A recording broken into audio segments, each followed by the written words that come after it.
Report कर रहियो आहे ज़ुल्फ़कार टांवरी। सॼी सिंध जी काज़ियुनि ने 8 महीना अॻु सखर में हथियारबंदनि हथां क़तल कयल शहीद जान मोहम्मद महर जे कातिलनि जी गिरफ़्तारी लाइ काज़ियुनि में सियासी समाजी अदबी तंज़ीमुनि ऐं सहाफ़ियुनि पारां रैली कढी एहतजाजी मुज़ाहिरो करे धरणो हयो वियो।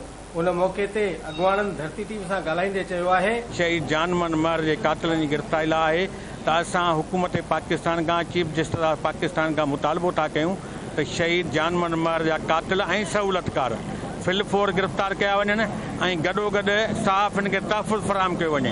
8 महीना गुज़री वञण जे बावजूदि बि उनखे गिरफ़्तार न करणु हिकु निंडर बेबाक बहादुर साहबी जंहिं सच जे अलम खणी ऐं हिकु ज़ुल्म ऐं ज़ालिम जे ख़िलाफ़ु आवाज़ उथारियो आहे, जंहिंजे पादाश में हुनखे क़तलु कयो आहे। अॼोके एहतजाजी तसलसल सां असां घुर कयूं था त फौरी तौर ते जान मोहम्मद महर जे कातिलनि खे गिरफ़्तार करे बाक़ी सिंध जे सहाफ़ियुनि खे तहफ़ुज़ फराहम कयो वञे। शहीद साहब जान मोहम्मद महर हुनखे बेरहमाना 8 महीना पहिरीं क़तलु कयो आहे। अफ़सोस सां चवणो पए थो 8 महीना गुज़रण जे बावजूदि कातिल गिरफ़्तार न थी सघिया आहिनि।